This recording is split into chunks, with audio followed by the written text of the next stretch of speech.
Hello, my friends. Welcome back to my English learning channel.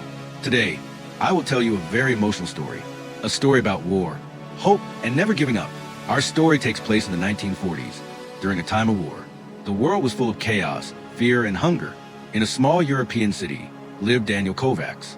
He was not a soldier, not a leader, not a rich man. He was just a simple mechanic, an ordinary worker with ordinary dreams. But destiny had prepared for him a path full of pain, struggle, and also unshakable hope. Life within the convent was unlike anything Elena had ever known. The stone walls, once imposing, became her sanctuary.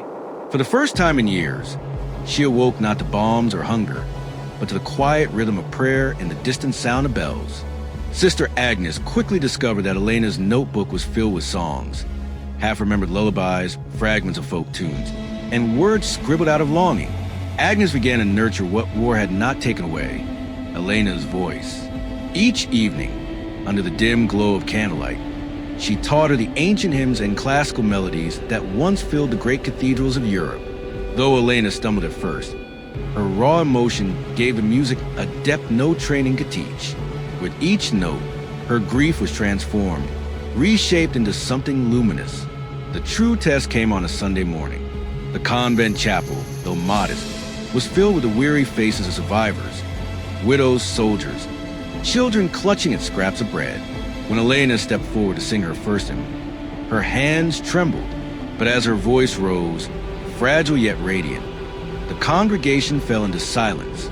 The sound was unlike anything they had heard, sorrow woven with defiance, pain infused with hope. Among those present was Captain Reinhardt, once a decorated officer, now turned broadcaster for the city's fragile radio station.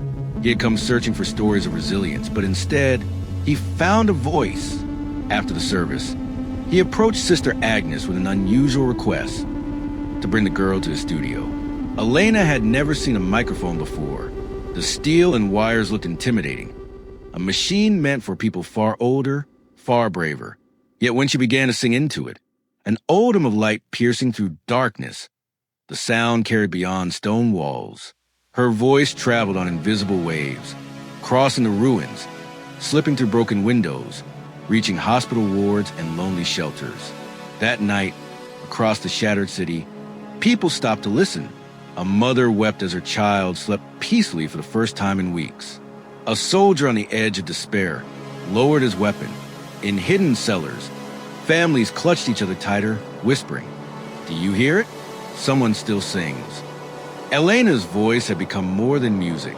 It was hope itself, alive, fragile, and echoing through a city learning how to breathe again. With each passing week, Elena's voice spread further through the city. Her songs became a quiet resistance against despair, and soon, whispers of the girl who sings reached ears beyond the convent walls. Not everyone, however, saw her voice as a miracle. One evening, as Elena walked back from the radio station with her worn notebook pressed to her chest, she was cornered in a narrow alley by a group of men. They were smugglers, profiteers of war who thrived on desperation. Their leader, a man with a scar across his cheek, smiled as though he already owned her.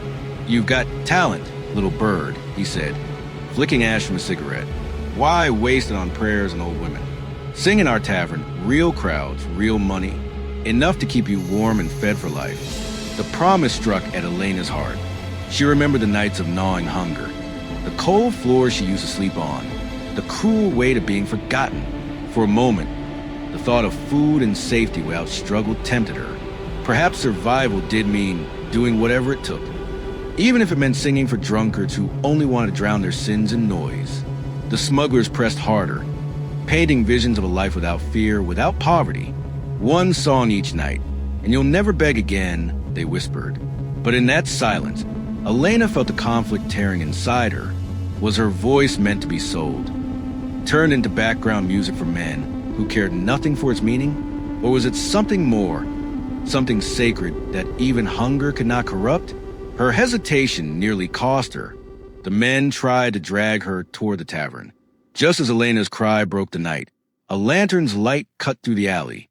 Sister Agnes stood at the far end, her presence as unshakable as stone, with nothing but a firm gaze and words sharper than any blade. She drove the smugglers back. Later, in the safety of the convent. Elena's tears spilled freely. "Maybe they're right," she whispered. "Maybe I'm just a girl trying to survive." Agnes placed a trembling but resolute hand on her shoulder.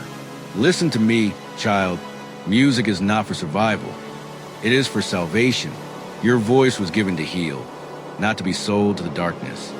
For the first time, Elena understood that her gift was not simply her own.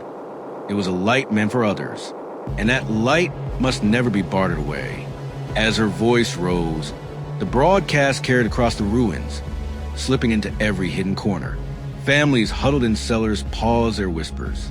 Soldiers resting against the sandbags lifted their heads. Even the silence of the city seemed to bend, listening. For a fleeting moment, the world was not defined by rubble and fear, but by the fragile purity of her song. Far away in the capital, in a room adorned with velvet drapes and golden light, a woman leaned toward her radio. Isabelle Laurent, a celebrated soprano whose name once filled grand theaters, had not expected to be moved.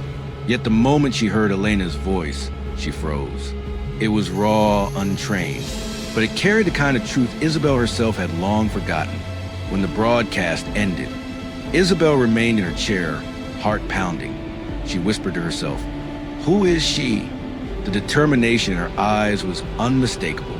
She would not rest until she found the girl whose voice had pierced through the static of war and awakened something she thought the world had lost. For Elena, it was just another night of singing. But for Isabelle Laurent, it was the beginning of a journey that would change them both. Thank you for joining my channel, The Tale Teller. I hope these films will bring real value to the public. But this is just the beginning, and what is coming next could change everything. If the stories touch your heart, please like, share, and subscribe so you don't miss the next episodes. And don't forget to leave a comment. Help the channel grow? See you in the next episode, where the journey continues